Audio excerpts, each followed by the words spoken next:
Hi everyone, it's me. If you're new here, my name's Alanna and I'm a Canadian, but I live here in the UK. And if you're not new here, hey, how's it going? It is so hot today. I've had to turn the fans off for filming, so watch the sweat start to pour. I also poured a cider for this video to talk about pub habits. It is already lukewarm and all I've done is sat down. But the vibe for today's video, if my numbering is correct, I have 28 British pub habits and British pub etiquette, bits of etiquette. How'd you say that? Probably just etiquette. I forget the sentence that I was literally speaking. Anyway, that's the vibe for today. Hope you're staying hydrated. And without further ado, let's go. Number one, the invisible queue. As a foreigner, you learn very quickly, like this stereotype, oh, Brits love a queue. That's real.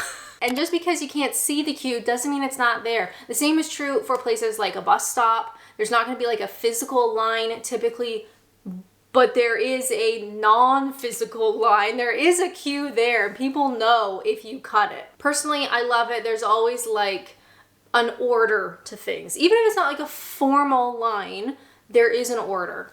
And do not jump the queue. God forbid everybody will hate you.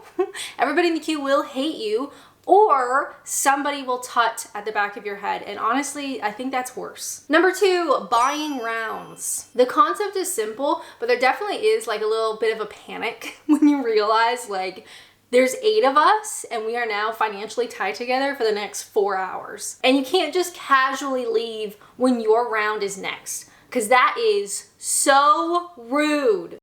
Oh, is that the police? We've got someone here you might be interested in. To be honest, a lot of this list comes back to being rude. I feel like the Brits are just like, I feel like they sort of invented politeness and fairness and orderly stuff, you know, like it's very orderly and I just love it. None of that makes sense. I feel like this video is not gonna make sense. It's so hot. Back to buying rounds though. You will find this in North America, but I find it much less formal, less common. People tend to kind of look after themselves, or maybe, you know, your friend will buy you a drink, but it's not as like systematic as when you're with a group of people. Each person takes their turn buying drinks for everybody. It is a lot more, again, orderly. Rather than having like 8 people come up to the bar and be ordering drinks, you have one person that takes care of the group. Maybe this video isn't about pub habits, but it's about like British culture being polite and orderly. Cheers to that.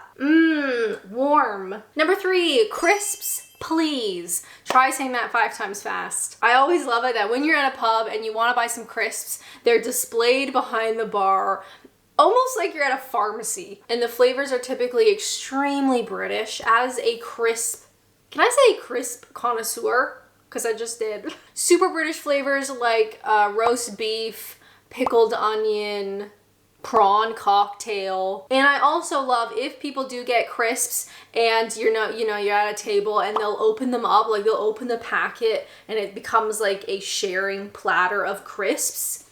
I love that. Number 4, carpet. Why? A British pub is a special kind of place that will see all sorts of different types of people, animals. It'll see muddy boots. It'll see wet shoes. It'll see young kids, old people, like just every type of like walk of life is gonna go to a pub. And what kind of flooring do you think is appropriate to welcome that array of clientele and weather?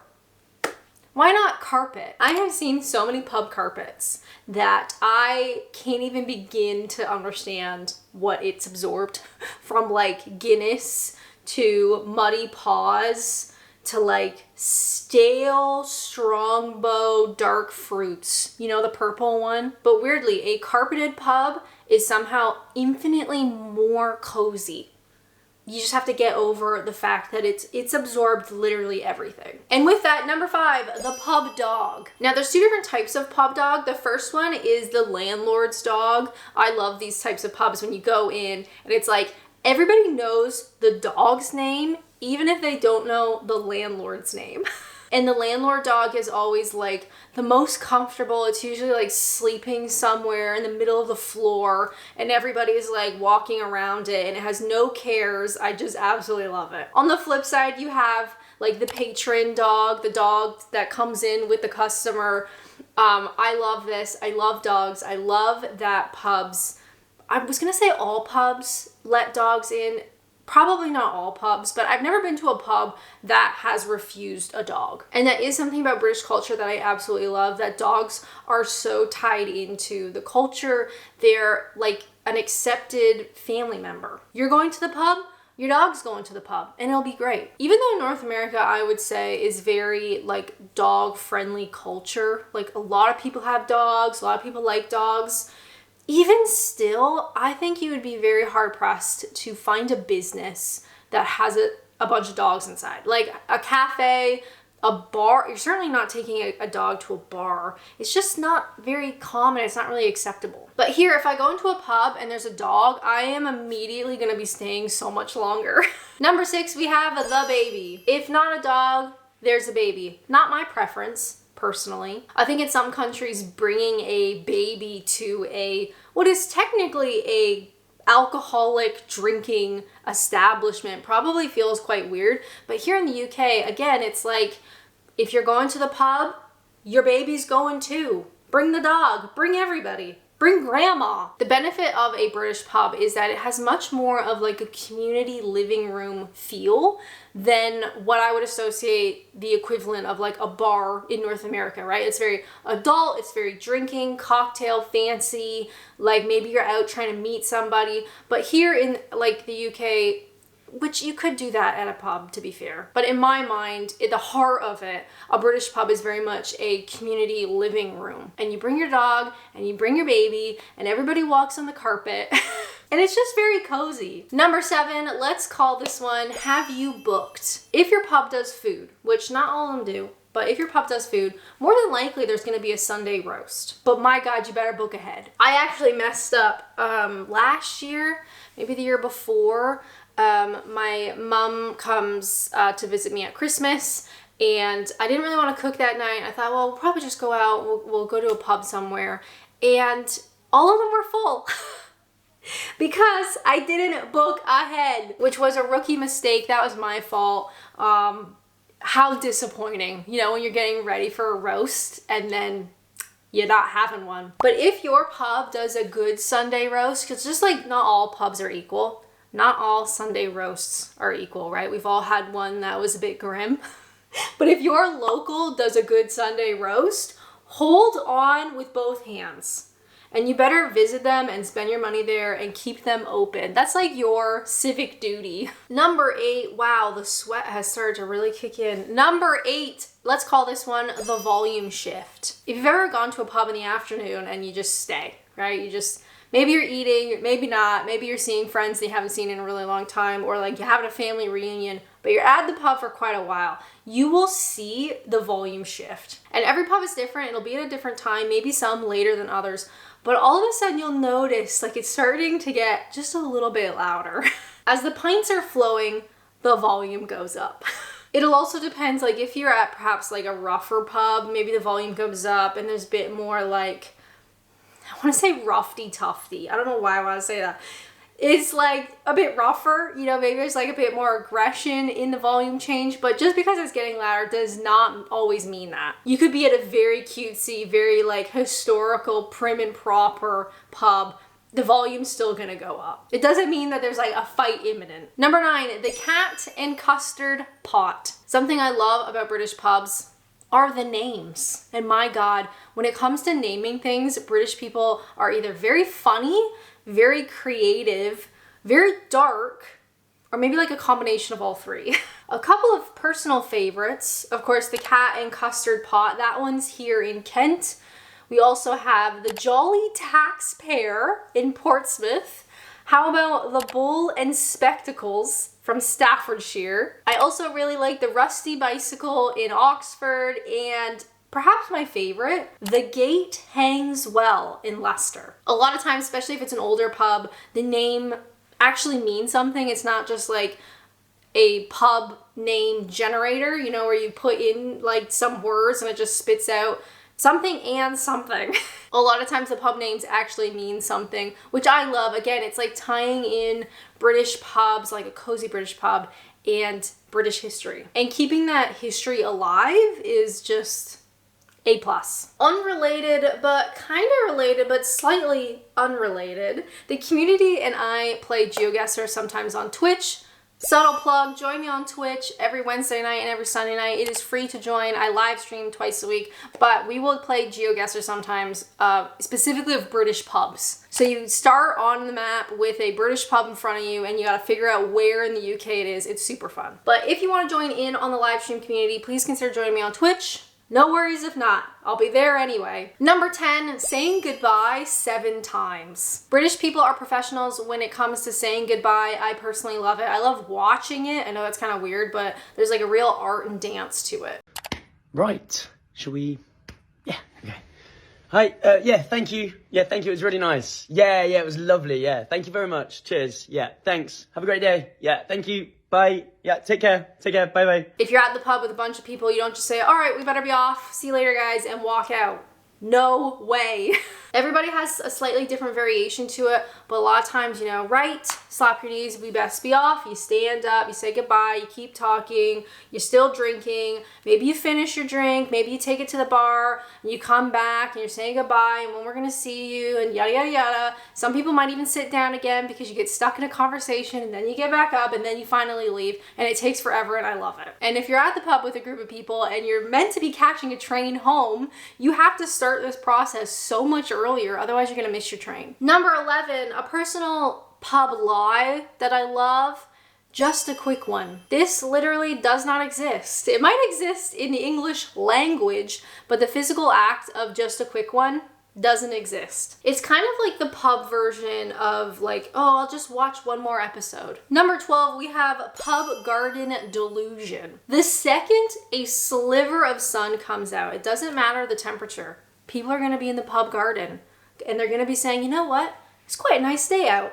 Even if it's 9 degrees, it's windy as hell, there's like storm clouds when you look one way, people are in the pub garden, people are in shorts, they're having a lovely time. I think where British winters are so abysmally depressing, the second the tiniest bit of nice weather comes around, British people are like trying to make the most of it. And you know what? I respect it. You might even see some pub gardens where they've got like the heating lamps. So even if it's not very nice out, people are still gonna be outside having a nice pint, trying to be, it's outdoors without like having to do anything outdoorsy. Do you know what I mean?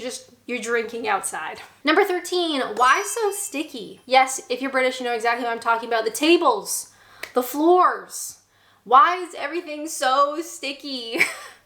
Weatherspoons, I'm looking at you. Nobody really complains either. It's just kind of like a thing that's accepted, especially at a Weatherspoons, but not always. Some of the nice little independents are a bit sticky. It's pretty bad though when like you put your phone down and then you go to lift your phone up and it like sticks. You know that noise? I can't do it. It's like shh, and it like sticks off the table. It's a bit grim. And I would say how sticky the table is relative to how sticky the floor is going to be. Number 14, let's call this one drinks outside part 2. Even if there is space inside, there will almost always be somebody outside. And this isn't like in the garden, this is like somebody outside on the street having their pint. And there's always at least one pint balancing on the windowsill. I think it's just like a continuation of British people love to drink outside. Whether it's in the back garden, whether it's on the street, on the sidewalk, you got your pint on the windowsill, you're just having a nice time. Number 15, your local. Having a local pub is something that is so, can I just say so British? It's definitely something that I romanticized as a foreigner. Like, oh, having a local and they know you and you go down there and they know your local order. There is something that is so fun about that. Even if your local is a bit grim, I feel like people are willing to overlook that because it's yours. At one of my old flats, I had a local. It was quite small. It was a quite small village. So there's just less people there. It's quicker for people to like recognize you, you know? So I had a local that I used to go to, even not just like to drink, they had nice food, go for lunch or whatever. Not so much now, but I also haven't really made the effort because you got to go enough times, right? You got to talk to the staff, and you got to make your presence known before that becomes your local, or at least your local where the staff know you. Number 16, that's a bit rough. British people can look at a pub from the outside and just immediately know if it's a bit rough or not. Something that I actually struggled when I first moved here, and it was not something that I ever thought about before or like had heard anyone talk about before, but as a Canadian, when I moved to England, I like looking at something couldn't tell you if it's rough, like sketchy, dangerous, or it's just old. Because typically in Canada, if something looks like quite old, it means like it's a bit run down, it's a bit sketchy. But here, it might just be old. And this does translate into pubs. I have a really hard time looking at a pub, assessing its vibe. I can't really tell. My British partner immediately is like, let's not go in that one. How can he tell? I don't know. I think it's just like in British people's DNA. Number 17, we have the pub quiz, and don't let these fool you. It's a serious business. Right, question number 1. How many goals have been scored? Who's gonna know the answer to that? Yeah, 53 billion? Yeah, 53 billion, 53. There are 8 billion people in the world. Name them. Right, so we've got Tom, James, yep, Lucy, Harry, Tony? No, I don't think so. You think it would be casual fun? No, this is serious business. There's always a regular team that wins often.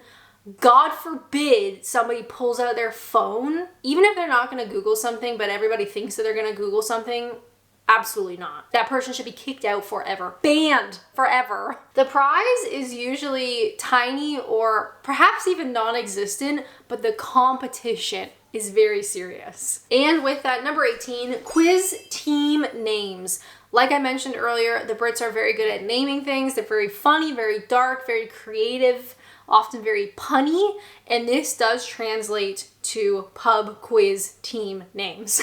And honestly, half the time is hearing the pub quiz master, like the person who's like organizing everything, hearing them read them out, hilarious. And I do think there's something to be said about a good name, like a pub quiz team name gets more respect than whoever actually wins. If you have a favorite pub quiz name, leave a comment down below. I have a couple, but honestly, I don't know if YouTube would allow me to say them out loud because they're like quite grim, but very funny. Number 19, we have know your table number. This one sometimes throws me when I go into a pub that does food. Sometimes I can't tell, are we ordering at the table? Do you go to the bar? Like, what's the situation? Because you kind of have both. I feel like apps have been more common now. Like there'll be a QR code on the pub table, you scan it, you order it all through this app system. But sometimes you just like have no idea. But then you go up to the bar and you're like asking what the situation is and you want to order, and then they say, what's your table number? Panic. I don't know. And it's so much worse if the pub is really big and you have to go all the way back to your table to figure out what the number is and come back. It's kind of like a certain type of walk of shame. Number 20, the casual presence of fruit machines. This really threw me because it's not quite fitting with the like foreigners romanticizing of a British pub. When you picture that in your mind, you know, the wood beams and the fireplace, and there's a pub dog, and they're pulling pints, and it's very cozy, and people are big fluffy jumpers, and it's just like wonderful. There's a lot of knitwear in my fantasy at the pub.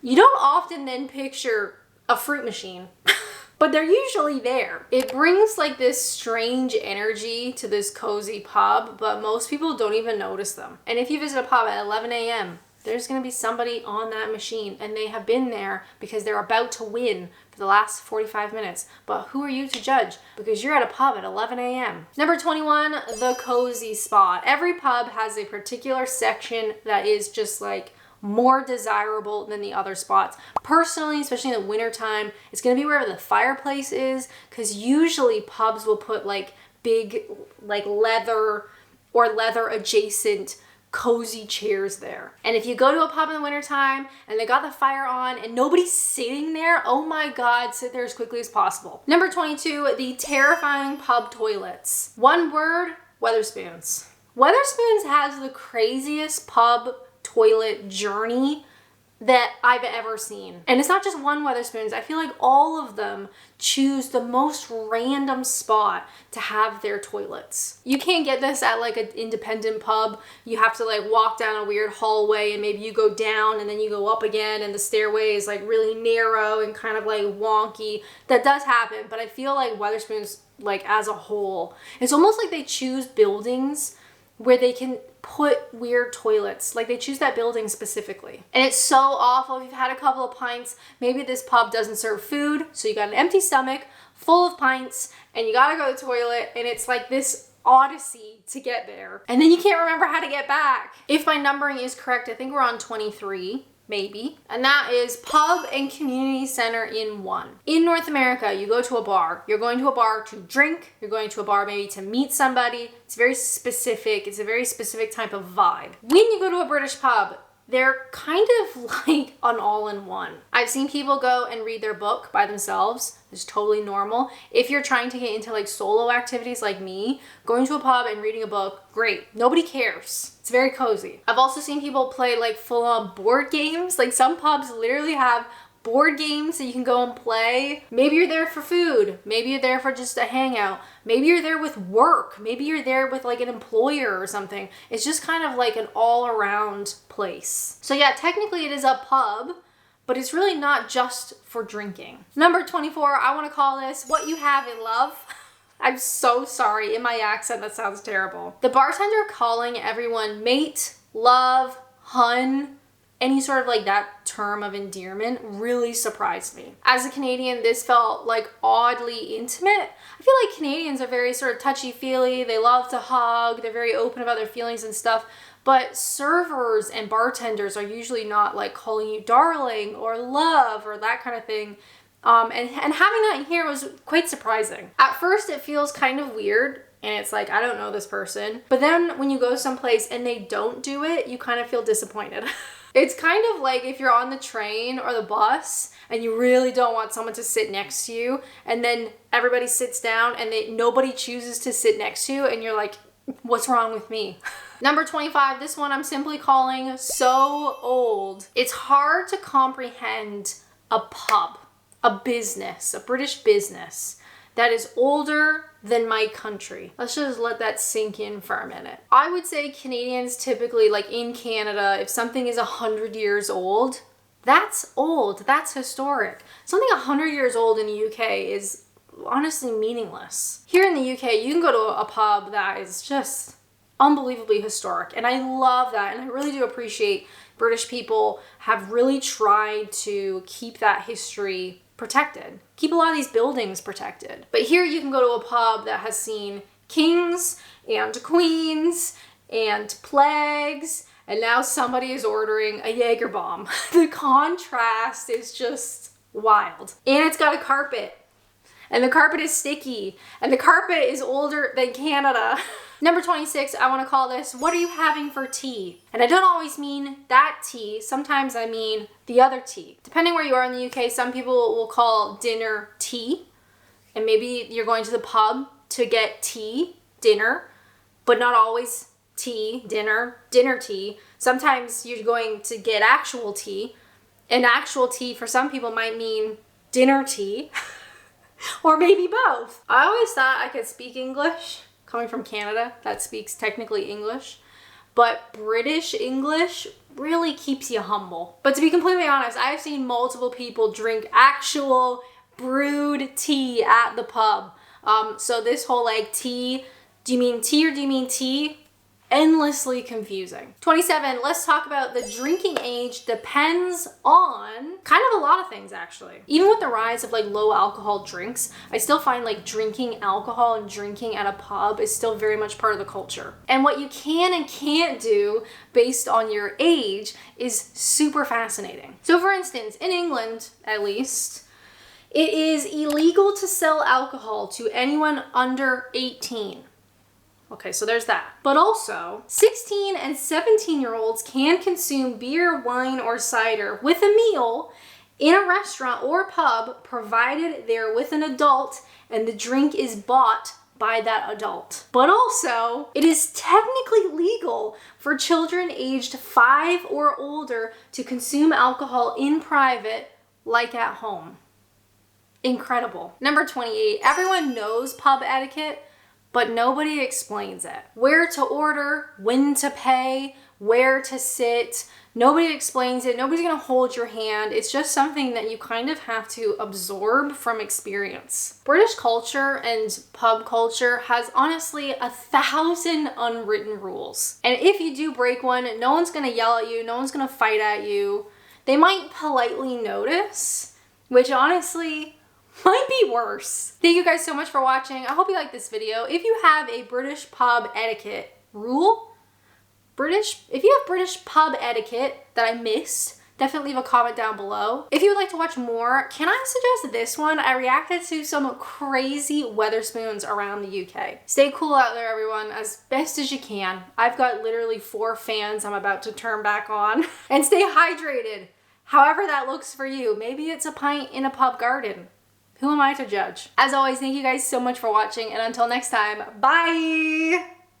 Let's get these fans on!